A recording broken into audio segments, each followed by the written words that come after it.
2 years we've taken it from acquisition, no resources, no reserves, to having 1.7 million ounces at 7.5 grams in resource.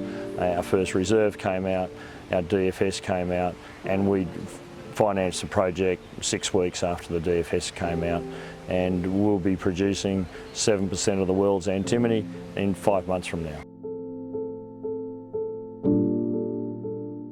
Well, Larvotto is a fairly young company. We're only 4 and a bit years old. We listed on a very large copper project around Mount Isa, 1,000 square kilometres of ground. They're only 40 kilometres from Glencore's smelter, so very, very interesting part of the world. A rare earths project in Western Australia that's still very, very interesting, and we're doing a lot of work on that. We came across the opportunity at Hillgrove, which is a gold antimony project. It was in administration because the company that was working at the time got into problems on another operation totally separate. So it was a unique opportunity, unique project. We were very bullish on the antimony price, which at the time was about $9,000 a tonne. By definition, we're gold bulls, and that was a couple of $1,000s a tonne.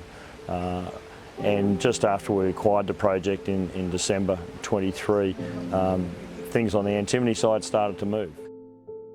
The highlights were, well, the grade. Our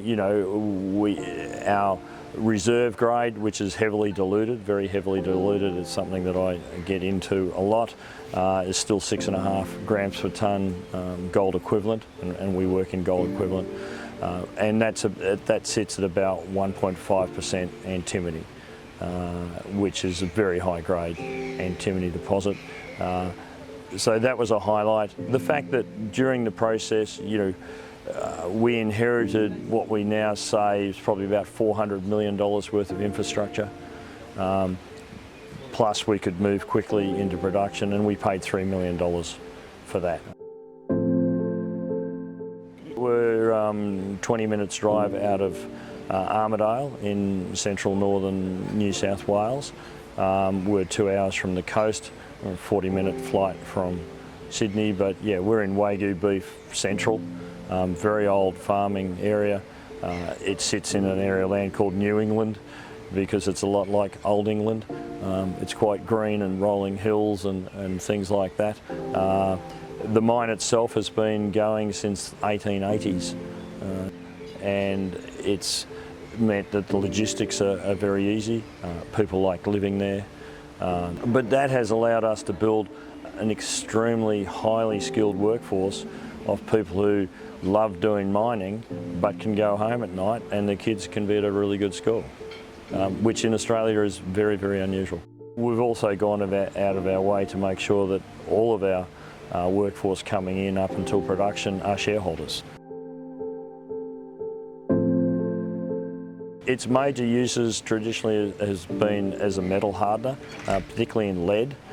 So every 12-volt battery, lead-acid battery, has antimony to make the cell walls harder. And if you reduce the amount of antimony in it, then the warranty on the battery decreases because it just doesn't last as long.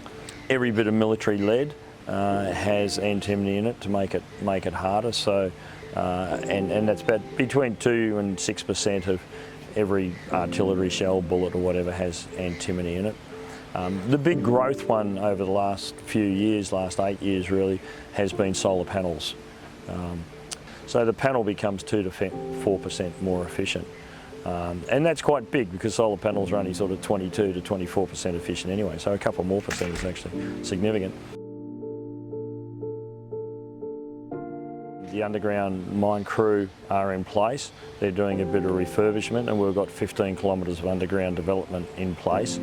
So that was part of that $400 million that we acquired. We're refurbishing the plant and increasing capacity of the plant up to 500,000 tonnes. We've got MIQM, which is part of TEAS, doing that. They've got about 40 people on site at the moment.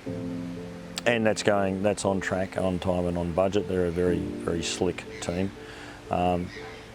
First ore will be blasted in the next few months. We've got all the senior management in place, and we're very much on track and on budget to start commissioning end of July.